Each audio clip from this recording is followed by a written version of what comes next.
ವಚನ ಸತ್ಯ ವಚನ, ಭೂಮಿಗೆ ಬಂದ ವಚನ. ವಚನ ಸತ್ಯ ವಚನ, ಭೂಮಿಗೆ ಬಂದ ವಚನ. ಆದಿಯಲ್ಲಿ ಇದ್ದ ವಚನ, ನಮ್ಮ ನೋಡ ಬಂದ ವಚನ. ವಚನ ಸತ್ಯ ವಚನ, ಭೂಮಿಗೆ ಬಂದ ವಚನ.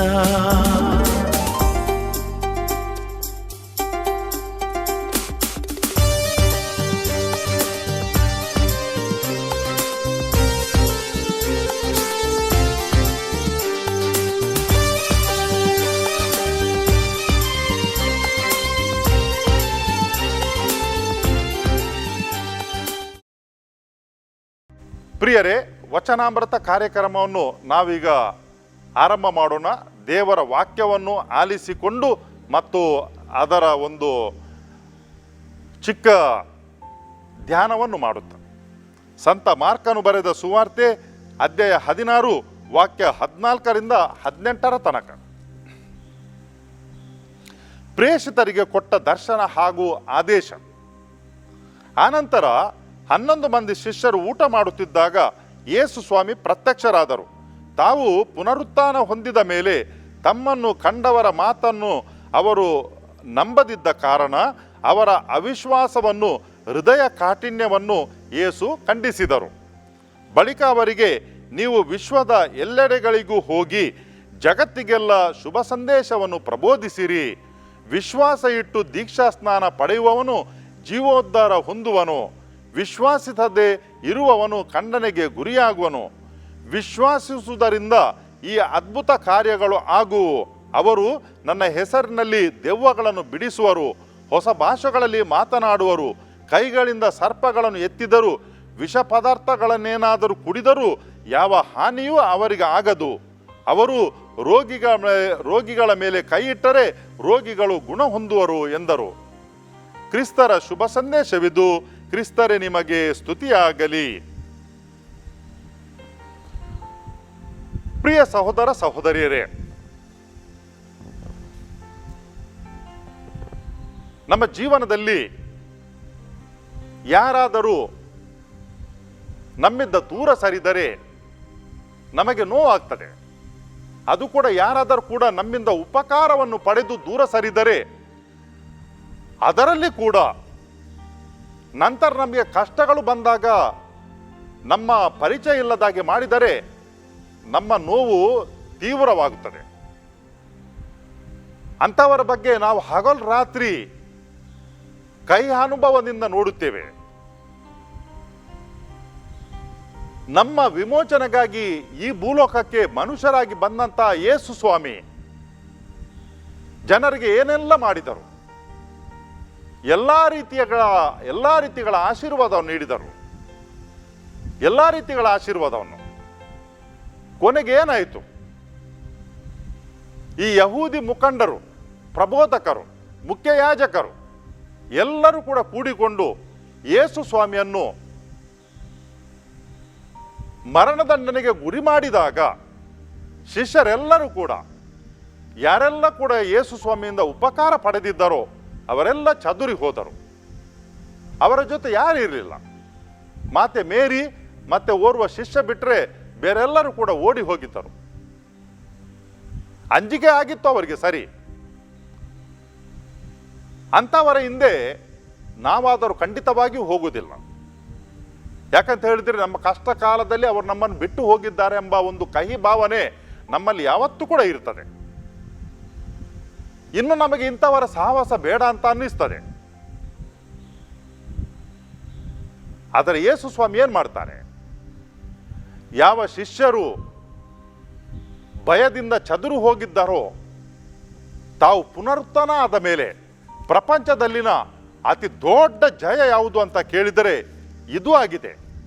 ಮರಣದಿಂದ ಪುನರುತ್ಥಾನವಾದಂಥ ಒಂದು ಜಯ, ಅದು ಪ್ರಪಂಚದಲ್ಲಿನ ಅತಿ ದೊಡ್ಡ ಜಯ.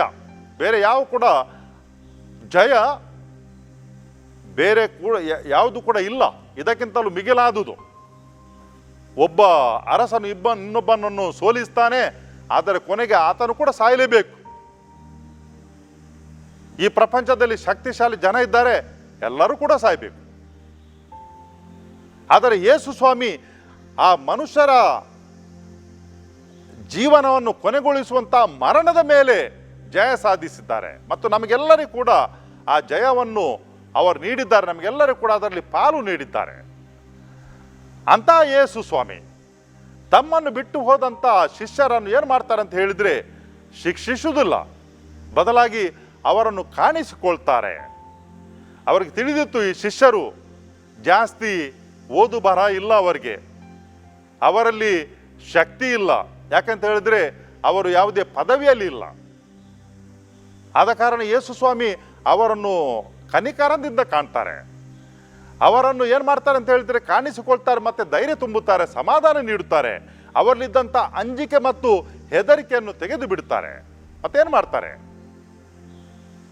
ಹೇಳ್ತಾರೆ, ನೀವೆಲ್ಲರೂ ಹೋಗಿ ಪ್ರಪಂಚದ ಎಲ್ಲೆಡೆಯಲ್ಲಿ ಕೂಡ ಸುವಾರ್ತೆಯನ್ನು ಸಾರಿರಿ. ಯಾವ ಶಿಷ್ಯರಿಗೆ ಹೇಳ್ತಾರೆ ಪ್ರಿಯರೇ? ಯಾವ ಶಿಷ್ಯರು ಹೆದರಿಕೆಯಿಂದ ಓಡಿ ಹೋಗಿದ್ದಾರೋ, ಯೇಸು ಸ್ವಾಮಿಯನ್ನು ಶಿಲುಬೆ ಮೇಲೆ ಹಾಕಿದಾಗ ಅದೇ ಶಿಷ್ಯರಿಗೆ ಯೇಸು ಸ್ವಾಮಿ ಹೇಳ್ತಾರೆ, ಹೋಗಿರಿ ಮತ್ತು ಸುವಾರ್ತೆಯನ್ನು ಸಾರಿರಿ ಅಂತ ಹೇಳ್ತಾರೆ. ವಿಶ್ವದ ಎಲ್ಲೆಡೆಗಳಿಗೆ ಹೋಗಿ ಜಗತ್ತಿಗೆಲ್ಲ ಶುಭ ಸಂದೇಶವನ್ನು ಪ್ರಬೋಧಿಸಿರಿ. ವಿಶ್ವಾಸ ಇಟ್ಟು ದೀಕ್ಷಾಸ್ನಾನ ಪಡೆಯುವವನು ಜೀವೋದ್ಧಾರ ಹೊಂದುವನು, ವಿಶ್ವಾಸಿಸದೆ ಇರುವವನು ಖಂಡನೆಗೆ ಗುರಿಯಾಗುವನು ಅಂತ ಹೇಳ್ತಾರೆ ಯೇಸು ಸ್ವಾಮಿ. ಯೇಸು ಸ್ವಾಮಿ ತಮ್ಮ ಶಿಷ್ಯರನ್ನು ಆಯ್ಕೆ ಮಾಡುವಾಗ ತುಂಬ ಬುದ್ಧಿವಂತರು, ಸಿರಿವಂತರು, ಅಧಿಕಾರ ಇದ್ದವರನ್ನು ಆಯ್ಕೆ ಮಾಡಲಿಲ್ಲ. ಕಲಿಕೆ ಇಲ್ಲದಂತಹ, ಏನೇನು ಸಂಪತ್ತು ಇಲ್ಲದಂತಹ, ಅಧಿಕಾರದಲ್ಲಿ ಇರದಂತಹ ಜನರನ್ನು ಅವರು ಆಯ್ಕೆ ಮಾಡಿದ್ದರು. ಇಂಥ ಜನರು ಹೋಗಿ ಏನು ಮಾಡಲಿಕ್ಕೆ ಸಾಧ್ಯ? ಅವರಷ್ಟಕ್ಕೆ ಏನು ಮಾಡಲಿಕ್ಕೆ ಸಾಧ್ಯ ಇಲ್ಲ ಪ್ರಿಯರೇ, ಅವರಷ್ಟಕ್ಕೆ ಏನು ಮಾಡಲಿಕ್ಕೆ ಸಾಧ್ಯ ಇಲ್ಲ. ಆದರೆ ಯಾವಾಗ ದೇವರ ಶಕ್ತಿ ಅವರ ಮೇಲೆ ಬರ್ತದೆ, ಆಗ ಅವರು ಏನೇನು ಕೂಡ ಮಾಡಲಿಕ್ಕೆ ಸಾಧ್ಯ. ಅದನ್ನೇ ನಾವು ಯೇಸು ಸ್ವಾಮಿಯ ಶಿಷ್ಯರಲ್ಲಿ ನೋಡ್ತೇವೆ. ಯೇಸು ಸ್ವಾಮಿಯ ಪುನರುತ್ಥಾನಕ್ಕೆ ಇದು ಒಂದು ಸಾಕ್ಷಿಯಾಗಿದೆ. ಒಂದು ವೇಳೆ ಶಕ್ತಿಶಾಲಿ ಜನರು, ಅಧಿಕಾರವನ್ನು ಪಡೆದಂಥ ಜನರು, ಮುಖಂಡರು, ವಿದ್ಯಾವಂತರು ಇಂಥದನ್ನು ಒಂದು ವೇಳೆ ಮಾಡಿದ್ದರೆ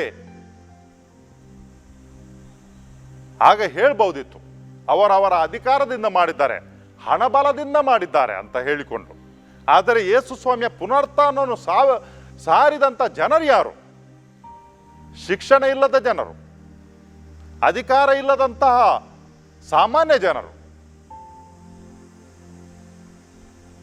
ಸಿರಿ ಸಂಪತ್ತಿಗೆ ಇಲ್ಲದಂತಹ, ದೇವರ ಮೇಲೆ ವಿಶ್ವಾಸವಿಟ್ಟು ಬದುಕಿದಂತಹ ಜನರು.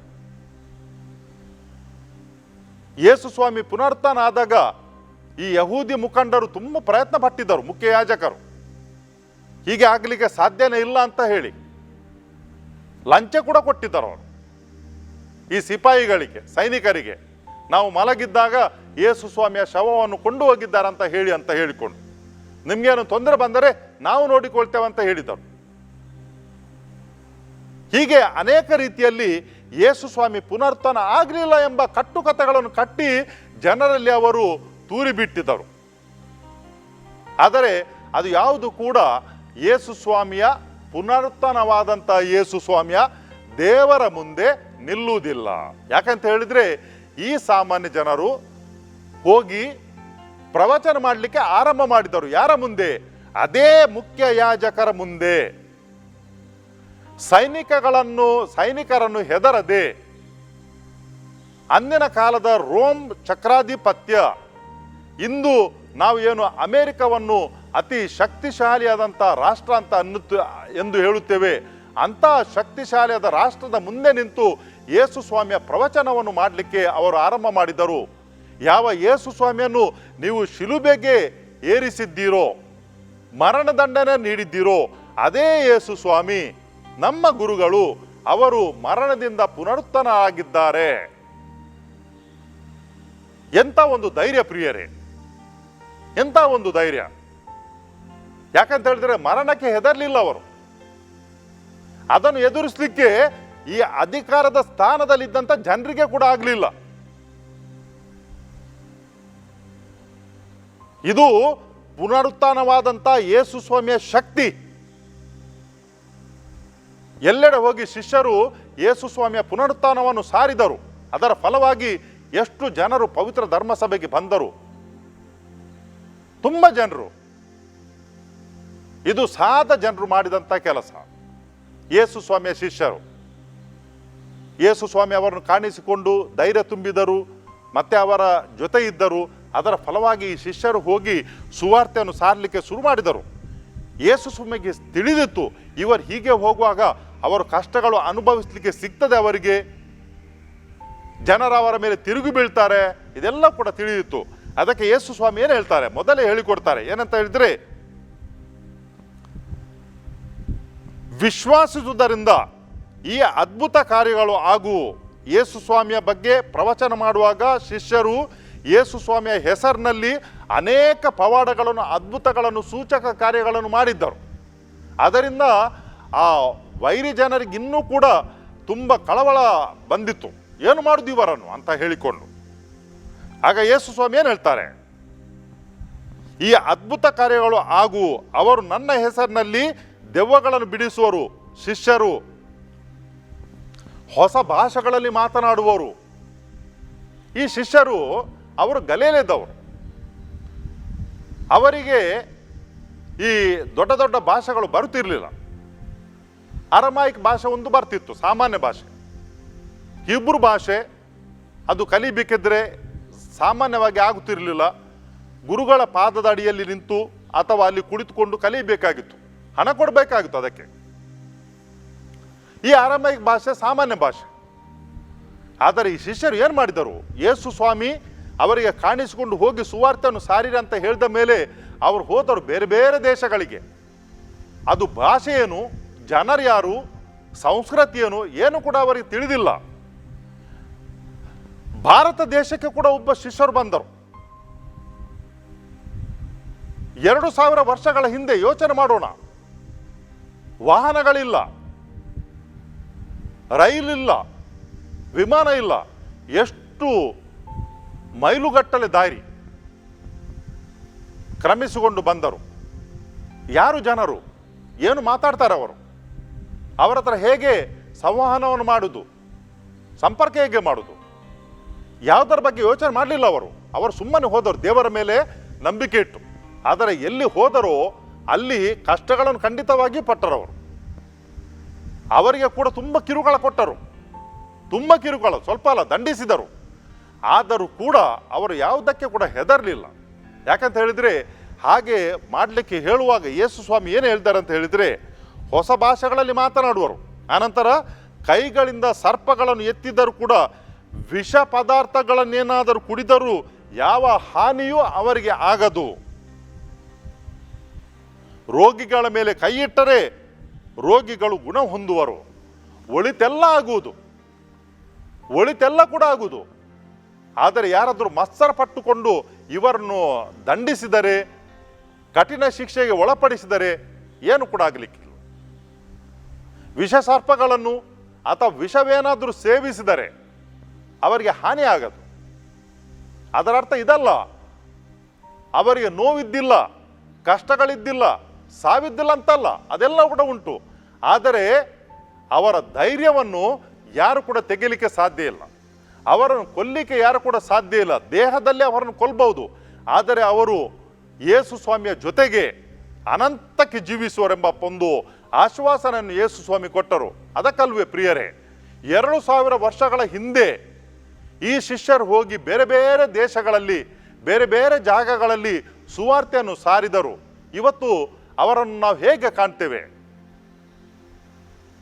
ಪ್ರೇಷಿತರು, ಸುವಾರ್ತೆಯನ್ನು ಸಾರಿದಂಥ ಮಹಾನ್ ಮನುಷ್ಯರು.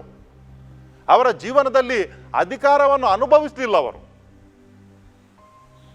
ಪುಣ್ಯಕ್ಕೆ ಈಗ ಏನಾಗಿದೆ ಅಂತ ಹೇಳಿದ್ರೆ, ಪ್ರಪಂಚದಲ್ಲಿ ಈ ಧರ್ಮಸಭೆ ಒಂದು ವ್ಯವಸ್ಥೆ ಆಗಿ ಇದರಲ್ಲಿ ಗುರುಗಳು, ಧರ್ಮಾಧ್ಯಕ್ಷರು ಎಲ್ಲರೂ ಕೂಡ ಆ ಸ್ಥಾನದಲ್ಲಿ ಇದ್ದು ಈ ಒಂದು ಸೇವೆಯನ್ನು ಮಾಡ್ತಾರೆ. ಆದರೆ ಅಂದಿನ ಆ ಪ್ರೇಷಿತರು ಮಾಡಿದಂಥ ಸೇವೆ ತುಂಬ ಕಷ್ಟ ಸಂಕಷ್ಟಗಳ ನಡುವೆ ತಮ್ಮ ಜೀವದ ಹಂಗು ತೊರೆದು ರಕ್ತವನ್ನು ಸುರಿದು ಯೇಸು ಸ್ವಾಮಿಗೆ ಸಾಕ್ಷಿಗಳಾದರು. ಆದ್ದರಿಂದ ಇವತ್ತು ಪ್ರಪಂಚದ ಎಲ್ಲೆಡೆಯಲ್ಲಿ ಕೂಡ ಯೇಸು ಸ್ವಾಮಿಯನ್ನು ತಮ್ಮ ವಿಮೋಚಕರಂತ ಜನರು ಸ್ವೀಕಾರ ಮಾಡ್ತಾರೆ. ಪ್ರಿಯರೇ, ಯೇಸು ಸ್ವಾಮಿಯನ್ನು ಸಾರಿದಂಥ ಯಾವುದೇ ವ್ಯಕ್ತಿಯನ್ನು ಕೂಡ ಯೇಸು ಸ್ವಾಮಿ ದೇವರು ಕೈ ಬಿಡಲಿಲ್ಲ. ಅದರ ಅರ್ಥ ಅದಲ್ಲ, ಏನಂತ ಹೇಳಿದರೆ ಅವರಿಗೆ ಕಷ್ಟಗಳು ಬಂದಿಲ್ಲ, ನೋವಿದ್ದಿಲ್ಲ ಅಂತಲ್ಲ, ಅದು ಖಂಡಿತವಾಗಿದ್ದರು. ಆದರೂ ಕೂಡ ಅವರು ಏನು ಮಾಡ್ತಾರೆ ಅಂತ ಹೇಳಿದರೆ ಆ ನೋವು, ಕಷ್ಟಗಳು, ದಂಡನೆ ಇದಕ್ಕೆ ಯಾವುದಕ್ಕೆ ಕೂಡ ಕೇರ್ ಮಾಡಲಿಲ್ಲ. ಅವರು ಜೈಲಿನಲ್ಲಿ ಹಾಕಿದ್ದಾರೆ ಅವರನ್ನು, ಕೆಲವರನ್ನು ಖಡ್ಗಗಳಿಂದ ಇರಿದು ಕೊಲೆ ಮಾಡಿದರು, ಇನ್ನು ಕೆಲವರನ್ನು ಬೆಂಕಿ ಇಟ್ಟು ಸುಟ್ಟರು, ಮತ್ತೆ ಕೆಲವರನ್ನು ಇನ್ನೇನು ಕಠಿಣವಾದ ಶಿಕ್ಷೆ ಕೊಟ್ಟು ದಂಡಿಸಿದರು, ಸಾಯಿಸಿದರು. ಆದರೂ ಯಾರು ಕೂಡ ಮರಣಕ್ಕೆ ಮಾತ್ರ ಹೆದರಲಿಲ್ಲ. ಯಾಕಂತ ಹೇಳಿದ್ರೆ ಯೇಸು ಸ್ವಾಮಿ ಅವರಿಗೆ ಇಂಥ ಒಂದು ಧೈರ್ಯವನ್ನು ಕೊಟ್ಟಿದ್ದರೋ, ಸ್ವತಃ ಅವರನ್ನೇ ಅವರು ಕಂಡಿದ್ದರು. ಮರಣದಿಂದ ಎದ್ದಂತಹ ಪುನರುತ್ಥಾನವಾದಂತಹ ಯೇಸು ಸ್ವಾಮಿಯನ್ನು ಕಂಡಿದ್ದರು. ಅದಕ್ಕಾಗಿ ಅವರಿಗೆ ಯಾವುದೇ ಭಯ ಕೂಡ ಇದ್ದಿಲ್ಲ, ಅವರು ಯಾವುದಕ್ಕೆ ಕೂಡ ತಯಾರಿದ್ದರು. ಅಂದು ಆದದ್ದು ಇಂದು ಯಾಕೆ ಆಗುವುದಿಲ್ಲ? ಒಬ್ಬರು ನನ್ನ ಹತ್ರ ಪ್ರಶ್ನೆಯನ್ನು ಕೇಳಿದರು. ಇವತ್ತು ಕೂಡ ಆಗ್ತದೆ ಪ್ರಿಯರೇ, ಇವತ್ತು ಕೂಡ ಆಗ್ತದೆ. ಕೆಲವರೇನಾದರೂ ಭಯದಿಂದ ಇದ್ದರೆ ಭಯವನ್ನು ತೊರೆದು ಯೇಸು ಸ್ವಾಮಿಯನ್ನು ಈ ಜಗಕ್ಕೆ ಸಾರುವಂಥ ವ್ಯಕ್ತಿಗಳು ನಮ್ಮ ಮಧ್ಯದಲ್ಲಿ ಇದ್ದಾರೆ. ಕುಟುಂಬಸ್ಥರು ಇದ್ದಾರೆ. ಕುಟುಂಬಸ್ಥರು, ಪತ್ನಿ ಮಕ್ಕಳು, ಪತಿಯನ್ನು ಹೊಂದಿದಂಥ ಜನರು ಕೂಡ ಇವತ್ತು ಸುವಾರ್ತೆಯನ್ನು ಸಾರುತ್ತಾರೆ ತಮ್ಮ ಜೀವದ ಹಂಗನ್ನು ತೊರೆದು. ಯಾಕಂತ ಹೇಳಿದರೆ ಅವರೆಲ್ಲರಿಗೂ ಕೂಡ ಒಂದು ಸತ್ಯ ತಿಳಿದುಂಟು, ಯೇಸು ಸ್ವಾಮಿಯ ಮೇಲೆ ನಾವು ನಂಬಿಕೆಯನ್ನು ಇಟ್ಟರೆ ನಾವು ಕೂಡ ಮರಣದ ನಂತರ ಯೇಸು ಸ್ವಾಮಿಯ ಜೊತೆಗೆ ನಾವು ಜೀವಿಸುವೆವು ಎಂಬ ಒಂದು ಸತ್ಯ ಅವರಿಗೆ ತಿಳಿದುಂಟು. ಅದಕ್ಕಾಗಿ ಇವತ್ತು ಕೂಡ ಪ್ರಪಂಚದ ಎಲ್ಲೆಡೆಯಲ್ಲಿ ಕೂಡ ಜನರು ಈ ಸುವಾರ್ತೆಯ ಸಾರುವಂಥ ಕೆಲಸವನ್ನು ಮಾಡ್ತಾರೆ. ಅಧಿಕಾರವನ್ನು ದುರುಪಯೋಗ ಮಾಡಿ ಅವರನ್ನು ದಂಡಿಸುವ ಕೆಲಸ ಕೂಡ ಆಗ್ತದೆ ಬೇಕಾದಷ್ಟು ಕಡೆ. ಆದರೆ ಯೇಸು ಸ್ವಾಮಿಯ ಅನುಯಾಯಿಗಳು ಅದಕ್ಕೆಲ್ಲ ಹೆದರುವುದಿಲ್ಲ. ಯಾಕಂತ ಹೇಳಿದರೆ ಇದು 2000 ವರ್ಷಗಳ ಇತಿಹಾಸ. ಎಷ್ಟೆಷ್ಟು ಜನರನ್ನು ಎಷ್ಟೆಷ್ಟು ರೀತಿಯಲ್ಲಿ ದಂಡಿಸಿದ್ದಾರೆ, ಆಮೇಲೆ ಕಷ್ಟಕ್ಕೆ ಒಳಪಡಿಸಿದ್ದಾರೆ, ಕಠಿಣ ಶಿಕ್ಷೆಯನ್ನು ನೀಡಿದ್ದಾರೆ. ಆದರೆ ಏನಾಗಲ್ಲ. ಯಾಕಂತ ಹೇಳಿದರೆ ಯೇಸು ಸ್ವಾಮಿಯಲ್ಲಿ ನಂಬಿಕೆ ಇಟ್ಟಂಥ ಜನರು ಸಾಯುವುದಿಲ್ಲ, ಬದಲಾಗಿ ಜೀವಿಸ್ತಾರೆ, ಸಾವಿನ ನಂತರ ಜೀವಿಸ್ತಾರೆ. ಯಾರು ಸಾವಿಗೆ ಹೆದರುತ್ತಾರೋ ಅವರು ಸಾಯುವ ತನಕ ಮಾತ್ರ ಜೀವಿಸುವುದು. ಆದರೆ ಯಾರು ಸಾವಿಗೆ ಹೆದರುವುದಿಲ್ವೋ ಅವರು ಸಾವಿನ ನಂತರ ಆಚೆಗೆ ಕೂಡ ಅವರು ಜೀವಿಸ್ತಾರೆ. ನಾವೆಲ್ಲರೂ ಕೂಡ ಯೇಸು ಸ್ವಾಮಿಯ ಮೇಲೆ ನಂಬಿಕೆ ಇಟ್ಟಂಥ ಜನರು ಈ ಸುವಾರ್ತೆಯನ್ನು ಕೇಳುತ್ತಿರುವಾಗ ಸ್ವಾಮಿಯಲ್ಲಿ, ದೇವರಲ್ಲಿ ನಾವು ಪ್ರಾರ್ಥಿಸುವ, ನಮ್ಮ ಜೀವನದಲ್ಲಿ ಕೂಡ ಕಷ್ಟಗಳು ಬಂದಾಗ ಪ್ರತ್ಯೇಕವಾಗಿ ನಾವು ಯಾವುದಕ್ಕೆ ಕೂಡ ಹೆದರದೆ ಯೇಸು ಸ್ವಾಮಿಯಲ್ಲಿ ನಂಬಿಕೆಯನ್ನು ಇಟ್ಟು ಅವರಿಗೆ ಸಾಕ್ಷಿಯಾಗಿ ಜೀವಿಸಲು ಬೇಕಾದಂಥ ಅನುಗ್ರಹವನ್ನು ನಮಗೆ ನೀಡಲೆಂದು ದೇವರಲ್ಲಿ ಪ್ರಾರ್ಥಿಸುವ. ಕರ್ತರಾದ ದೇವರೇ, ನಿಮ್ಮ ಪುತ್ರರು ಪುನರುತ್ಥಾನರಾಗಿ ಶಿಷ್ಯರಿಗೆ ಕಾಣಿಸಿಕೊಂಡು ಸುವಾರ್ತೆಯನ್ನು ಸಾರಲಿಕ್ಕೆ ಆದೇಶವನ್ನು ನೀಡಿದರು. ಹಾಗೆ ಮಾಡುವಾಗ ಎಲ್ಲಿಯಾದರೂ ಜನರು ಅವರನ್ನು ದಂಡಿಸಿದರೆ ಅವರಿಗೆ ಏನಾಗಲಿಕ್ಕಿಲ್ಲ ಅಂತ ಕೂಡ ಆಶ್ವಾಸನೆ ನೀಡಿದರು. ಅದೇ ಪ್ರಕಾರ ಯೇಸು ಸ್ವಾಮಿ ನಿಮ್ಮ ಪುತ್ರ ಅವರ ಶಿಷ್ಯರು ಹೋಗಿ ಸುವಾರ್ತೆಯನ್ನು ಸಾರಿದರ ಫಲವಾಗಿ ಇವತ್ತು ಪ್ರಪಂಚದ ಎಲ್ಲೆಡೆಯಲ್ಲಿ ಕೂಡ ಯೇಸು ಸ್ವಾಮಿಯನ್ನು, ನಿಮ್ಮ ಕುಮಾರರನ್ನು ವಿಮೋಚಕರಂತ ಜನರು ಒಪ್ಪಿಕೊಳ್ತಾರೆ. ನಾವು ಕೂಡ ಒಪ್ಪಿಕೊಳ್ತೇವೆ. ಕರ್ತ ದೇವರೇ, ಇವತ್ತಿನ ದಿವಸ ನಮ್ಮೆಲ್ಲರನ್ನು ಆಶೀರ್ವದಿಸಿರಿ. ನಾವು ಕೂಡ ನಿಮ್ಮ ಪುತ್ರರಿಗೆ ಸಾಕ್ಷಿಗಳಾಗಿ ಜೀವಿಸುವಂತೆ, ಅದೇ ಪ್ರಕಾರ ಈ ಕಾರ್ಯಕ್ರಮದಲ್ಲಿ ಪಾಲ್ಗೊಳ್ಳುತ್ತಿರುವಂಥ ಪ್ರತಿಯೊಬ್ಬರ ಮೇಲೆ, ಸಹೋದರ ಸಹೋದರರ ಮೇಲೆ, ಅವರ ಕುಟುಂಬದವರ ಮೇಲೆ ನಿಮ್ಮ ಆಶೀರ್ವಾದವನ್ನು ಸುರಿಸಿರಿ. ಅವರಿಗೆ ಆಯುರಾರೋಗ್ಯವನ್ನು ದಯಪಾಲಿಸಿರಿ, ನೆಮ್ಮದಿಯನ್ನು ನೀಡಿರಿ. ಹಾಗೂ ಅವರ ಮಕ್ಕಳು ಕುಟುಂಬದಲ್ಲಿನ ಉತ್ತಮ ಶಿಕ್ಷಣವನ್ನು ಪಡೆದು ಉತ್ತಮ ಉಜ್ವಲ ಭವಿಷ್ಯವನ್ನು ಪಡೆಯುವಂತೆ ಮಾಡಿರೆಂದು ನಿಮ್ಮನ್ನು ಪ್ರಾರ್ಥಿಸುತ್ತೇವೆ. ಆಮೇನ್.